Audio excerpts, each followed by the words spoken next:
Viewers அனைவருக்கும் வணக்கம். Sunita Williams, Butch Wilmore International Space ஸ்டேஷன்லேருந்து பூமிக்கு திரும்ப முடியாம கஷ்டப்பட்டுட்டு இருக்காங்க அப்படிங்கிற நியூஸை லாஸ்ட் ஒரு 50 டேஸாக கேள்விப்பட்டுக்கிட்டே தான் இருக்கோம்.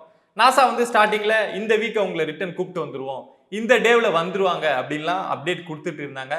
பட் இப்போ நாசாவாலே சொல்ல முடியல எப்போ அவங்க வந்து பூமிக்கு திரும்ப வருவாங்க அப்படின்னு.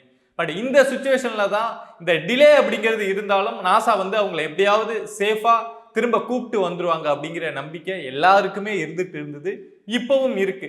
ஆனா அந்த சுச்சுவேஷனை இன்னும் கிரிட்டிக்கலா மாத்துற மாதிரி ஒரு 2 சம்பவம் இப்ப நடந்திருக்கு. ஒரு விஷயம் என்னன்னா, இவங்க ஆல்ரெடி டிராவல் பண்ணி போனாங்கல்ல, போயிங் ஸ்டார்லைனர் ஸ்பேஸ் கிராஃப்ட், அதுல வந்து ஹீலியம் லீக்கேஜ் இருக்கு, அப்புறம் த்ரஸ்டர் வந்து ஒழுங்கா ஒர்க் ஆகல அப்படிங்கிறது தான் பிரச்சனை. ஸோ அதனால தான் இன்னும் அவங்களால திரும்ப பூமிக்கு வர முடியல. இவங்க டிராவல் பண்ணி போனது அப்படிங்கிறது ஒரு 10 டேஸ் பிளான் தான். அப்படிங்கிறப்போ அதில் பயன்படுத்தப்பட்டிருந்த பேட்டரிஸ் எல்லாமே 90 டேஸ் லைஃப் டைம் உடையதா இருந்திருக்கு. ஸோ அதோட யூஸ் அப்படிங்கிறது இப்போ ஆல்ரெடி ஒரு 60 டேஸ் முடிஞ்சு போச்சு. இனிமேல் அந்த டிலே அதிகமாச்சு அப்படின்னா அந்த பேட்டரியோட யூசேஜ் எப்படி இருக்கும், அதோட சப்போர்ட் எப்படி இருக்கும் அப்படிங்கிற கேள்வி இப்போ புதுசாக ஸ்டார்லைனர்ல ஒரு பிரச்சனையா வர ஆரம்பிச்சிருக்கு. ஸோ இந்த டிலே அப்படிங்கிறது இன்னும் எக்ஸ்டெண்ட் ஆகுது அப்படின்னா அந்த ஸ்டார்லைனரை பயன்படுத்தி திரும்ப அவங்க கிரவுண்ட் பூமிக்கு வர்றது அப்படிங்கிறது பாசிபிளா அப்படிங்கிற கேள்வி வந்திருக்கு. இன்னொரு விஷயம் என்னன்னா, இவங்க போயிட்டு உடனே வந்துருவாங்க அப்படிங்கிறது பிளான் இருந்தது. ஸோ அதை செஞ்சது போயிங்கோட ஸ்டார்லைனர். ஸோ இன்னொரு பக்கம் இன்னொரு ப்ராஜெக்ட் செஞ்சுட்டு இருந்தாங்க எலான் மஸ்கோட ஸ்பேஸ் எக்ஸ். அவங்க வந்து டிராகன் ஸ்பேஸ் கிராஃப்ட் அப்படிங்கிறத கிரியேட் பண்ணிட்டு இருந்தாங்க. ஸோ அதுவும் இன்டர்நேஷனல் ஸ்பேஸ் ஸ்டேஷனுக்கு போறதுக்கான ஒரு திட்டம் தான். அந்த பிளான் என்னைக்கு பண்ணப்பட்டிருந்தது அப்படின்னா இப்போ இந்த ஆகஸ்ட் 18ஆம் தேதி.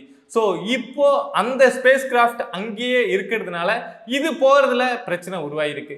ஏன் அது அங்க இருக்கிறதுனால இது போறதுல என்ன பிரச்சனை அப்படின்னா, இப்போ பொதுவாக இன்டர்நேஷனல் ஸ்பேஸ் ஸ்டேஷன் இருக்கு அப்படின்னா அதுல டாக்கிங் போர்ட் அப்படிங்கிறது இருக்கும். ஸோ அந்த போர்ட்டில் போயிட்டு தான் இங்கேருந்து போகக்கூடிய வெஹிக்கிள் போயிட்டு அங்கே வந்து அட்டாச் ஆகும். நம்ம எக்ஸாம்பிள் சொல்லணும் அப்படின்னா, அந்த டாக்கிங் போர்ட் அப்படிங்கிறது இங்கே போகக்கூடிய வெஹிக்கிளை பார்க் பண்ணுறக்கூடிய ஒரு இடம் அப்படின்னு வச்சுக்கோங்க. ஸோ அப்படிங்கிறப்போ இப்போ அந்த ஸ்டார்லைனர் அங்கே ஆல்ரெடி டாக்கிங் போர்ட்டில் நின்றுட்டு இருக்கு. ஸோ இன்னொரு ஸ்பேஸ் கிராஃப்ட் வந்து அங்கே போகணும் அப்படின்னா அந்த ஸ்டார்லைனர் அங்கேருந்து வெளியில் வந்தால் மட்டும்தான் முடியும். அதனால இப்போ இந்த ஆகஸ்ட் 18ஆம் தேதி இருக்கக்கூடிய அந்த மிஷன் வந்து தள்ளி போதா, என்ன பண்ண போறாங்க நாசா அப்படிங்கிற ஒரு கேள்வி. பொதுவாக இன்டர்நேஷனல் ஸ்பேஸ் ஸ்டேஷன்ல மொத்தம் ஒரே ஒரு டாக்கிங் போர்ட் தான் இருக்கா அப்படின்னா இல்லை, மொத்தம் 6 டாக்கிங் போர்ட் இருக்கு. பட் அதுல அமெரிக்காவுக்கு சொந்தமானது அப்படிங்கிறது 2 தான்.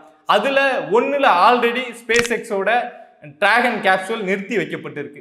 இன்னொரு டாக்கிங் போர்ட்ல போயிட்டு தான் இப்போ போன ஸ்டார்லைனர் நிறுத்தி வைக்கப்பட்டிருக்கு.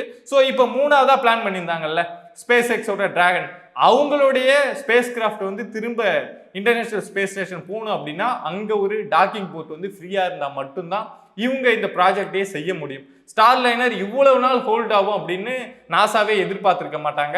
ஸோ இப்போ இந்த ப்ராஜெக்ட் இங்க டிலே ஆகுது, அங்க ஸ்டார்லைனர் பிரச்சனையில இருக்கு. சரி, மற்ற டாக்கிங் போர்ட்ஸ் இருக்குல்ல, அமெரிக்காவுக்கு சொந்தமானது தான் 2, மொத்தம் 6 டாக்கிங் போர்ட்ஸ் இருக்கு. அதுல 4 வந்து ரஷ்யாவுக்கு சொந்தமானது. சரி, ரஷ்யாவிட்ட கேட்டுட்டு ரஷ்யாவோட டாக்கிங் போர்ட்ல இவங்களுடைய ஸ்பேஸ் கிராஃப்டை போய் நிறுத்துவாங்களா அப்படின்னா அதுக்கும் வாய்ப்பு இல்லை. ஏன்னா ரஷ்யாவோட டெக்னாலஜி வேற, அவங்களுடைய டாக்கிங் போர்ட் அந்த ஃபிக்ஸ் பண்றது அப்படிங்கிறது வேற, அமெரிக்கா யூஸ் பண்றது வேற அப்படிங்கிறதுனால அதுக்கான வாய்ப்பும் இல்லை.